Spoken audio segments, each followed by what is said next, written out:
Personally, it's not my favorite kind of style, but I think one thing that's really great in Guernica are all the symbolisms, like the bull representing Spain, or all the agony on people's faces. That's what really, I guess, sells it as a masterpiece. Because the fractured sense of it reflects the violence and chaos of the event of the bombing of the city.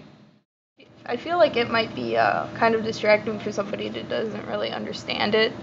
Um, but for somebody that understands what Cubism is and who Picasso is, and like just is kind of cultured in those different backgrounds of painting styles and just artists and such, I feel like it kind of enhances in a way because not a lot of people do it that certain way. You know, there's always that certain way that somebody does it. If it was more realistic, I think it would draw up allusions to past war paintings. But this is kind of taking a new meaning to how war paintings can be painted, and it puts a more modern twist on it. It rained bombs on Guernica, then it rained bombs on Warsaw, and it rained bombs on Rotterdam. It rained bombs on Coventry. It rained bombs on Brest. It rained bombs on Dresden. It rained bombs on Tokyo and the rest. It rained bombs on Belgrade. It rained bombs on Baghdad. It rained bombs on Beirut and bombs on Gaza. It rained on the schools, the hospitals, and the city plaza. Guernica, the name of a Basque village in Spain. Its first four letters match the French word guerra, or war in Guernica and the rest of the world. Guernica, where death came from the sky. The bombs fell like rain again and again. The children lay lifeless on the ground next to the wounded dogs waiting to die. But why? In the name of victory? Guernica, the most ancient town of the Basques and centre of their cultural tradition, was completely destroyed yesterday afternoon by insurgent air raiders. The bombardment of this open town, far behind the lines, occupied precisely 3 hours and a quarter, during which a powerful fleet of aeroplanes consisting of 3 German types, Junkers and Heinkel bombers and Heinkel fighters, did not cease unloading on the town bombs weighing from 1,000 pounds downwards and, it is calculated, more than 3,000 two-pounder aluminium incendiary projectiles. The fighters, meanwhile, plunged low from above the centre of the town to machine gun those of the civilian population who had taken refuge in the fields. In the form of its execution and the scale of the destruction it wrought, no less than in the selection of its objective, the raid on Guernica is unparalleled in military history. Guernica was not a military objective. The object of the bombardment was seemingly the demoralization of the civil population and the destruction of the cradle of the Basque race. The tactics of the bombers, which may be of interest to students of the new military science, were as follows. First, small parties of aeroplanes threw heavy bombs and hand grenades all over the town, choosing area after area in orderly fashion. Next came fighting machines, which swooped low to machine gun those who ran in panic from dugouts, some of which had already been penetrated by 1,000-pound bombs, which make a hole 25 feet deep. Many of these people were killed as they ran.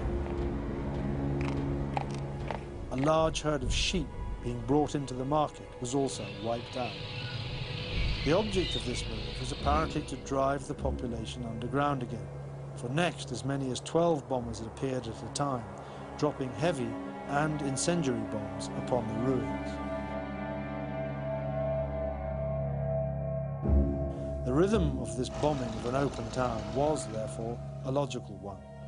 First, hand grenades and heavy bombs to stampede the population, then machine gunning to drive them below, next, heavy and incendiary bombs to wreck the houses and burn them on top of their victims.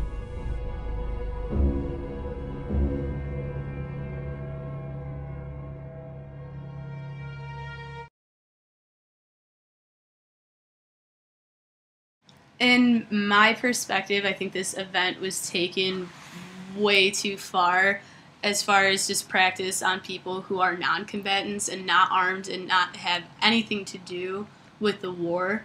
I think that, I mean, it kind of foreshadows exactly what Nazis were trying to do anyway, but even just going into some random small town and wiping out almost half of its population, and only to bomb them mildly to get them to hide, and then they would shoot at them to get them to go back into their hiding spots, only so that they can bomb their hiding spots, really just, I think, cross the line.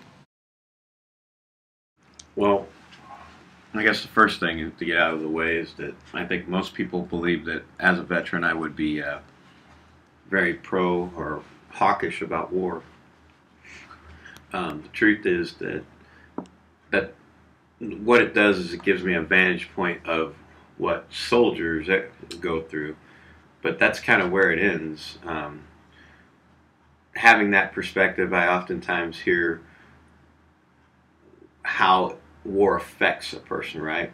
Given that we've, over the course of 11 years now, 12 years, we've been fighting a war in Afghanistan and Iraq, and the vantage point of those coming back is as broad as the American people that aren't serving too. And that's what's important. And so when I teach from an experience of what war is, but I don't teach from a vantage point of being hawkish about it, right? Mm-hmm. About building and making sure that students understand justifications for war. Should we fight a war? So that they can make their own interpretations. Because we know that every student that walks into the classroom isn't going to go in the military, nor are they going to have views that are similar maybe to mine on the outside world. But that doesn't mean that they shouldn't understand how to attack in a war, or that's not the right term, but how to look at war from a vantage point of being analytic about it. So I probably don't teach that much differently